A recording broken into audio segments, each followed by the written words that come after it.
Dracula by Bram Stoker. Chapter 11. Lucy Westenra's Diary. September 12th. How good they all are to me. I quite love that dear Dr. Van Helsing. I wonder why he was so anxious about these flowers. He positively frightened me, he was so fierce. And yet he must have been right, for I feel comfort from them already. Somehow, I do not dread being alone tonight, and I can go to sleep without fear. I shall not mind any flapping outside the window. Oh, the terrible struggle that I have had against sleep so often of late, the pain of the sleeplessness, or the pain of the fear of sleep, with such unknown horrors as it has for me. How blessed are some people, whose lives have no fears, no dreads, to whom sleep is a blessing that comes nightly, and brings nothing but sweet dreams. Well, here I am tonight, hoping for sleep, and lying like Ophelia in the play, with virgin krantz and maid instruments. I never liked garlic before, but tonight it is delightful. There is peace in its smell. I feel sleep coming already. Good night, everybody. Dr. Seward's Diary. September 13th. Called at the Berkeley and found Van Helsing, as usual, up to time. The carriage ordered from the hotel was waiting. The professor took his bag, which he always brings with him now. Let all be put down exactly. Van Helsing and I arrived at Hillingham at 8 o'clock. It was a lovely morning. The bright sunshine and all the fresh feeling of early autumn seemed like the completion of nature's annual work. The leaves were turning to all kinds of beautiful colors, but had not yet begun to drop from the trees. When we entered we met Mrs. Westenra coming out of the morning room. She is always an early riser. She greeted us warmly and said, "You will be glad to know that Lucy is better. The dear child is still asleep." I looked into her room and saw her, but did not go in, lest I should disturb her. The professor smiled, and looked quite jubilant. He rubbed his hands together and said, "Aha! I thought I had diagnosed the case. My treatment is working." To which she answered, "You must not take all the credit to yourself, doctor. Lucy's state this morning is due in part to me." "How you do mean, ma'am?" asked the professor. "Well, I was anxious about the dear child in the night, and went into her room. She was sleeping soundly, so soundly that even my coming did not wake her. But the room was awfully stuffy.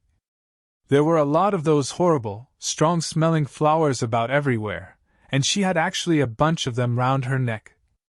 I feared that the heavy odor would be too much for the dear child in her weak state, so I took them all away and opened a bit of the window to let in a little fresh air. You will be pleased with her, I am sure." She moved off into her boudoir, where she usually breakfasted early.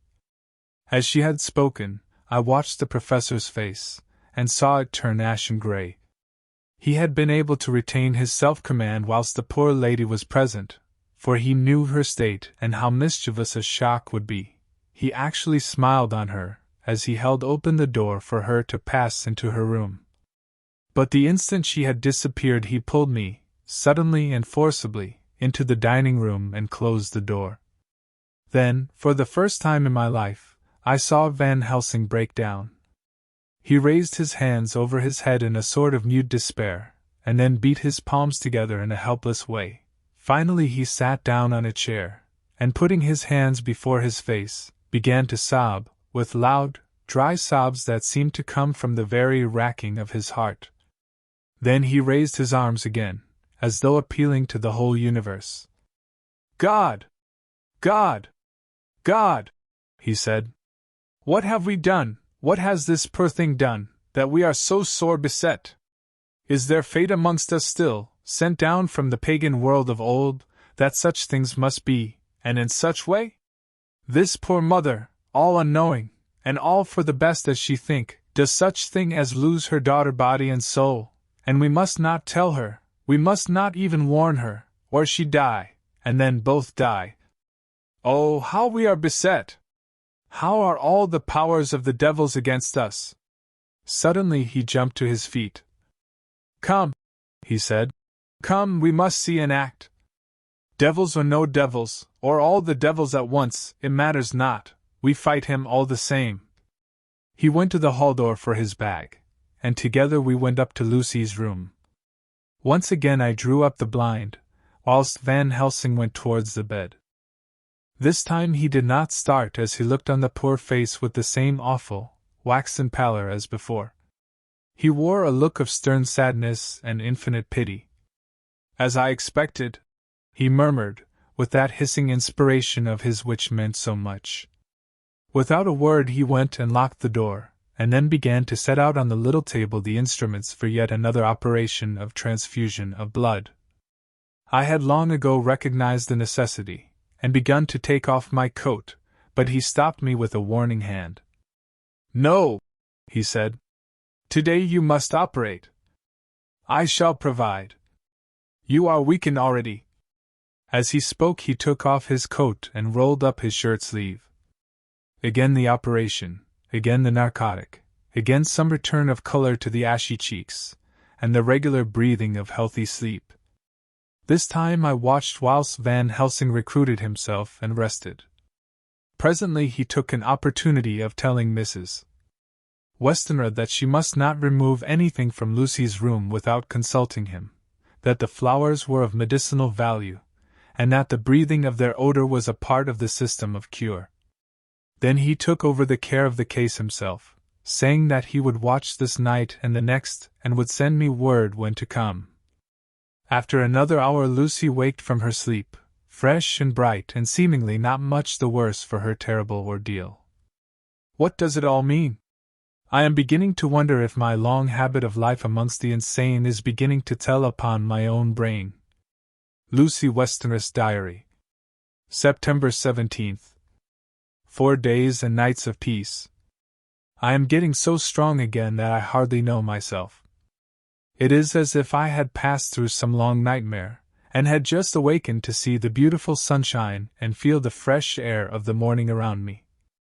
I have a dim half-remembrance of long, anxious times of waiting and fearing, darkness in which there was not even the pain of hope to make present distress more poignant, and then long spells of oblivion, and the rising back to life as a diver coming up through a great press of water. Since, however, Dr. Van Helsing has been with me, all this bad dreaming seems to have passed away. The noises that used to frighten me out of my wits, the flapping against the windows, the distant voices which seemed so close to me, the harsh sounds that came from I know not where and commanded me to do I know not what, have all ceased. I go to bed now without any fear of sleep. I do not even try to keep awake. I have grown quite fond of the garlic, and a boxful arrives for me every day from Haarlem. Tonight Dr. Van Helsing is going away, as he has to be for a day in Amsterdam. But I need not be watched. I am well enough to be left alone. Thank God for Mother's sake, and dear Arthur's, and for all our friends who have been so kind. I shall not even feel the change, for last night Dr. Van Helsing slept in his chair a lot of the time. I found him asleep twice when I awoke, but I did not fear to go to sleep again, although the boughs or bats or something napped almost angrily against the window panes. The Pall Mall Gazette, September 18th. The Escaped Wolf. Perilous adventure of our interviewer. Interview with the keeper in the zoological gardens. After many inquiries and almost as many refusals, and perpetually using the words Pall Mall Gazette as a sort of talisman, I managed to find the keeper of the section of the zoological gardens in which the wolf department is included. Thomas Builder lives in one of the cottages in the enclosure behind the elephant house, and was just sitting down to his tea when I found him.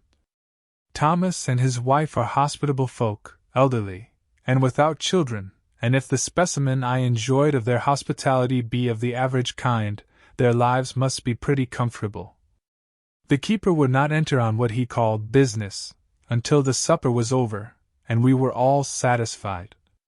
Then when the table was cleared, and he had lit his pipe, he said, "Now, sir, you can go on and ask me what you want. You'll excuse me refusin' to talk of professional subjects afore meals." I gives the wolves and the jackals and the hyenas and all our section their tea afore I begins to arsk them questions.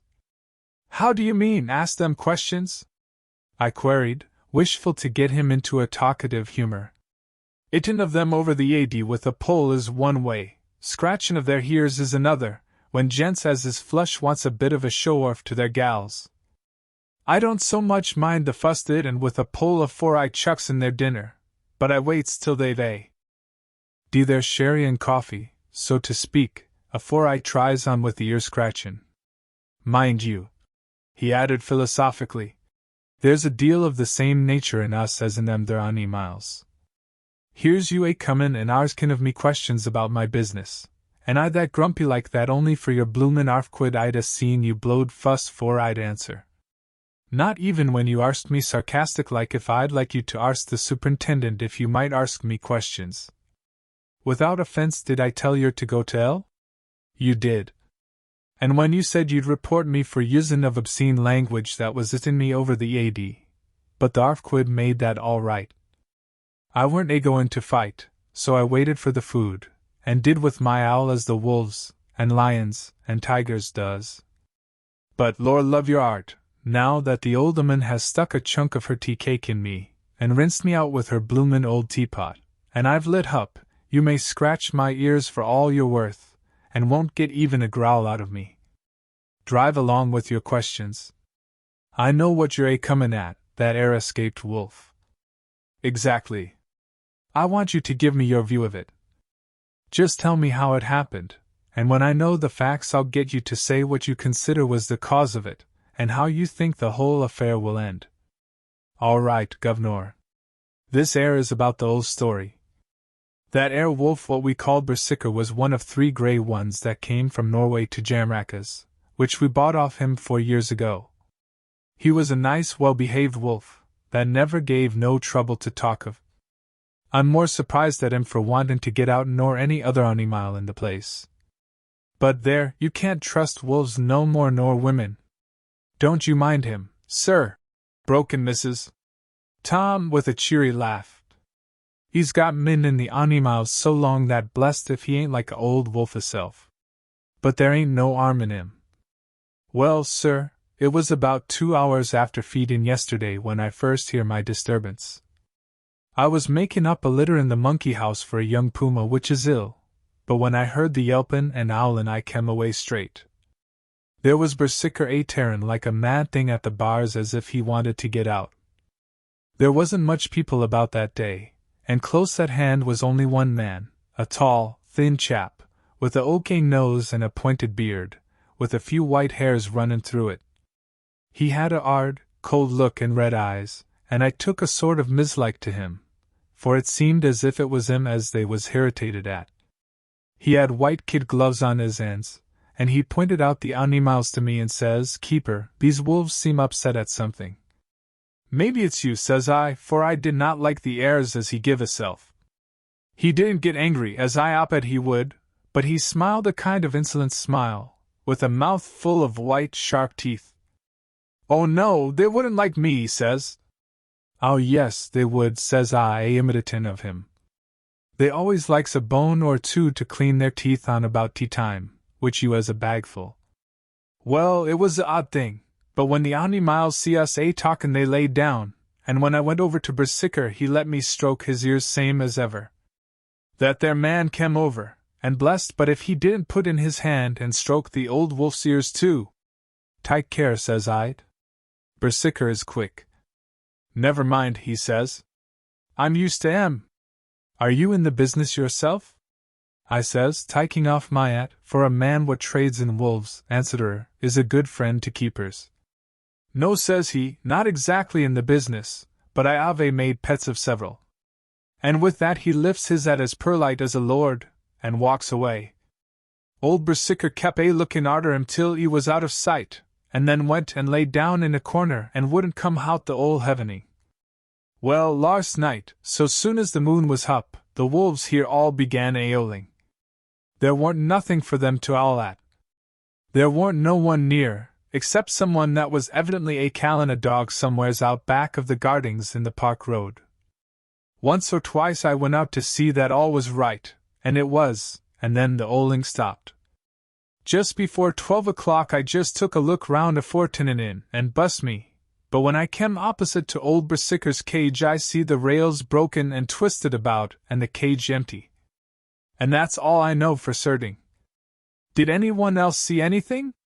One of our gardeners was comin' home about that time from Armony, when he sees a big grey dog armin' out through the garden edges.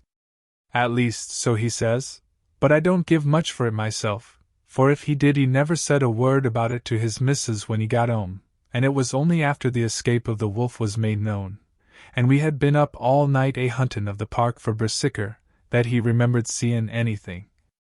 My own belief was that the Armony had got into his EAD. Now, Mr.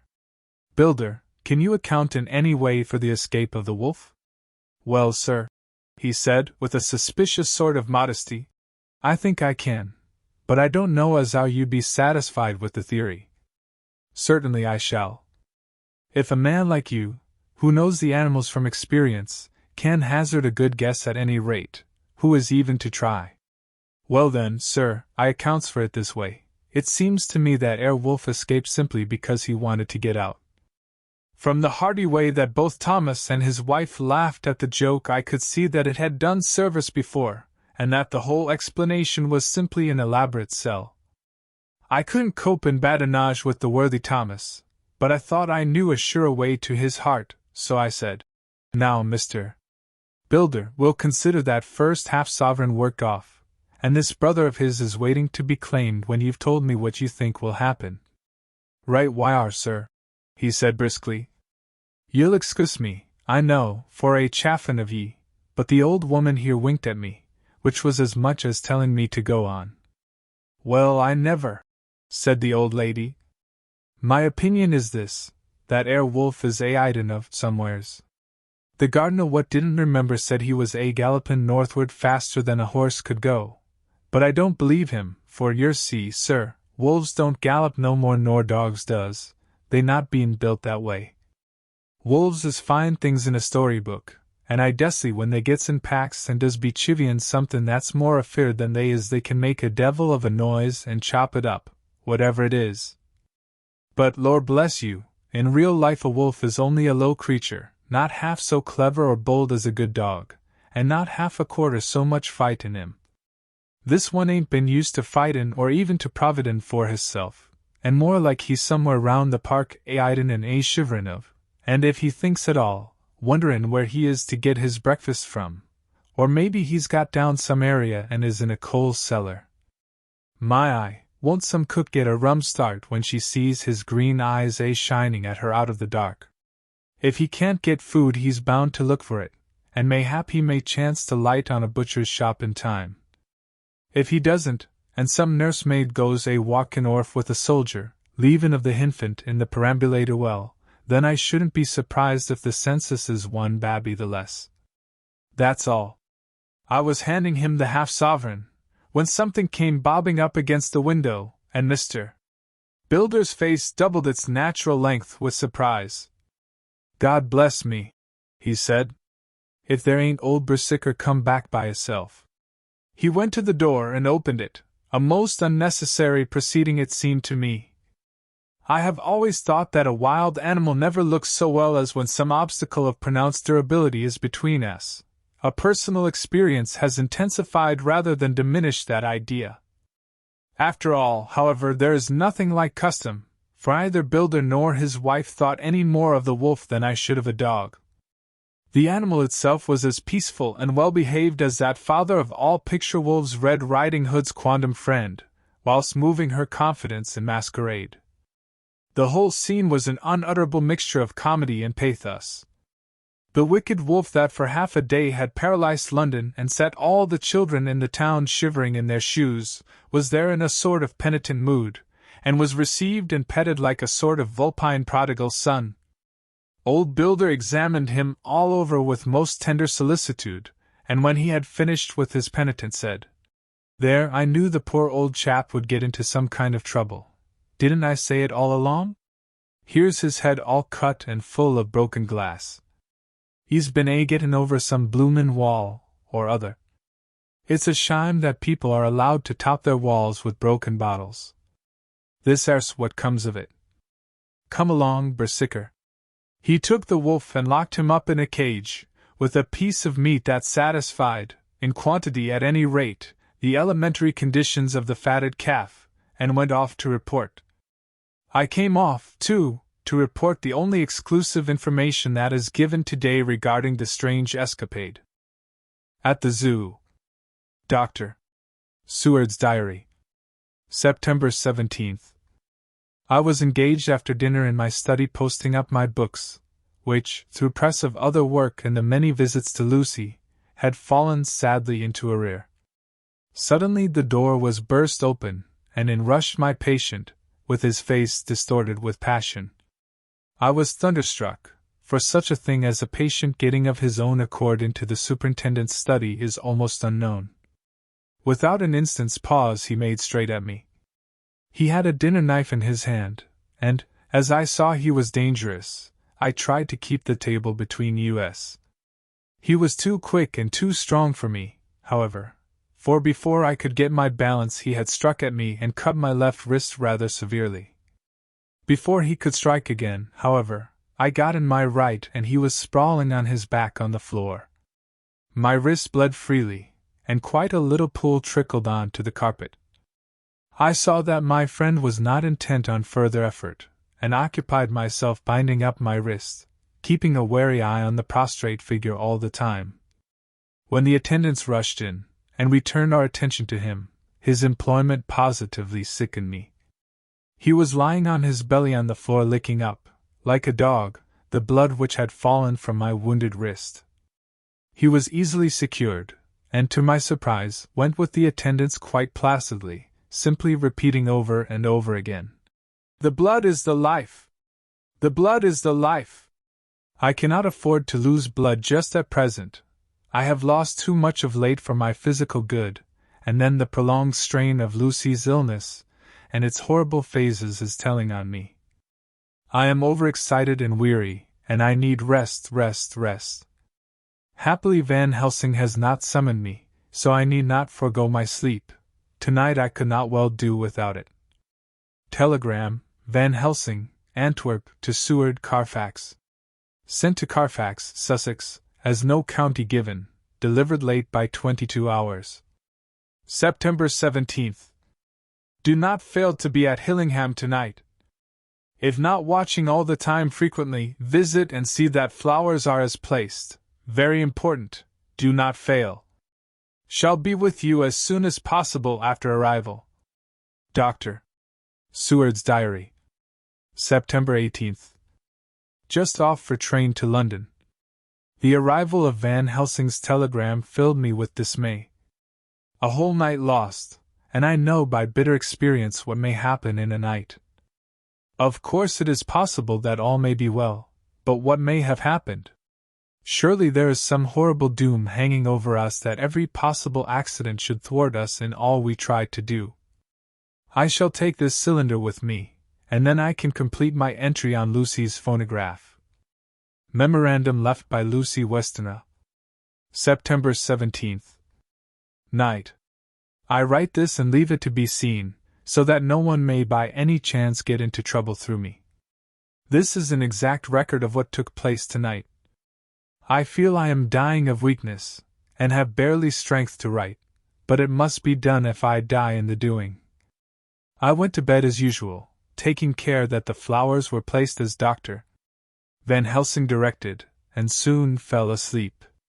I was waked by the flapping at the window, which had begun after that sleepwalking on the cliff at Whitby when Mina saved me, and which now I know so well. I was not afraid, but I did wish that Dr. Seward was in the next room as Dr. Van Helsing said he would be, so that I might have called him. I tried to go to sleep, but could not. Then there came to me the old fear of sleep, and I determined to keep awake. Perversely sleep would try to come then when I did not want it, so, as I feared to be alone, I opened my door and called out, "Is there anybody there?" There was no answer. I was afraid to wake Mother, and so closed my door again. Then outside in the shrubbery I heard a sort of howl like a dog's, but more fierce and deeper. I went to the window and looked out, but could see nothing, except a big bat, which had evidently been buffeting its wings against the window. So I went back to bed again, but determined not to go to sleep. Presently the door opened, and Mother looked in, seeing by my moving that I was not asleep, came in, and sat by me. She said to me even more sweetly and softly than her wont, "I was uneasy about you, darling, and came in to see that you were all right." I feared she might catch cold sitting there, and asked her to come in and sleep with me, so she came into bed, and lay down beside me. She did not take off her dressing gown, for she said she would only stay a while and then go back to her own bed. As she lay there in my arms, and I in hers, the flapping and buffeting came to the window again. She was startled and a little frightened, and cried out, "What is that?" I tried to pacify her, and at last succeeded, and she lay quiet, but I could hear her poor dear heart still beating terribly. After a while there was the low howl again out in the shrubbery, and shortly after there was a crash at the window, and a lot of broken glass was hurled on the floor. The window blind blew back with the wind that rushed in, and in the aperture of the broken panes there was the head of a great, gaunt grey wolf. Mother cried out in affright, and struggled up into a sitting posture, and clutched wildly at anything that would help her. Amongst other things, she clutched the wreath of flowers that Dr. Van Helsing insisted on my wearing round my neck, and tore it away from me. For a second or two she sat up, pointing at the wolf, and there was a strange and horrible gurgling in her throat. Then she fell over as if struck with lightning, and her head hit my forehead and made me dizzy for a moment or two. The room and all round seemed to spin round. I kept my eyes fixed on the window, but the wolf drew his head back, and a whole myriad of little specks seemed to come blowing in through the broken window, and wheeling and circling round like the pillar of dust that travelers describe when there is a simoon in the desert. I tried to stir, but there was some spell upon me, and dear Mother's poor body, which seemed to grow cold already for her dear heart had ceased to beat, weighed me down, and I remembered no more for a while. The time did not seem long, but very, very awful, till I recovered consciousness again. Somewhere near, a passing bell was tolling, the dogs all round the neighborhood were howling, and in our shrubbery, seemingly just outside, a nightingale was singing. I was dazed and stupid with pain and terror and weakness, but the sound of the nightingale seemed like the voice of my dead mother come back to comfort me. The sound seemed to have awakened the maids too, for I could hear their bare feet pattering outside my door. I called to them, and they came in, and when they saw what had happened, and what it was that lay over me on the bed, they screamed out. The wind rushed in through the broken window, and the door slammed to. They lifted off the body of my dear mother, and laid her, covered up with a sheet, on the bed after I had got up. They were all so frightened and nervous that I directed them to go to the dining room, and have each a glass of wine. The door flew open for an instant, and closed again. The maid shrieked, and then went in a body to the dining room, and I laid what flowers I had on my dear mother's breast. When they were there I remembered what Dr.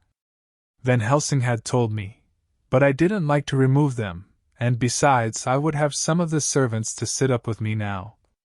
I was surprised that the maids did not come back. I called them, but got no answer, so I went to the dining room to look for them. My heart sank when I saw what had happened. They all four lay helpless on the floor, breathing heavily. The decanter of sherry was on the table half full, but there was a queer, acrid smell about. I was suspicious, and examined the decanter. It smelt of laudanum, and looking on the sideboard, I found that the bottle which Mother's doctor uses for her use was empty. What am I to do? What am I to do? I am back in the room with Mother. I cannot leave her, and I am alone, save for the sleeping servants, whom someone has drugged. Alone with the dead. I dare not go out, for I can hear the low howl of the wolf through the broken window. The air seems full of specks, floating and circling in the draught from the window, and the lights burn blue and dim. What am I to do? God shield me from harm this night. I shall hide this paper in my breast, where they shall find it when they come to lay me out. My dear mother gone! It is time that I go too. Goodbye, dear Arthur, if I should not survive this night. God keep you, dear, and God help me!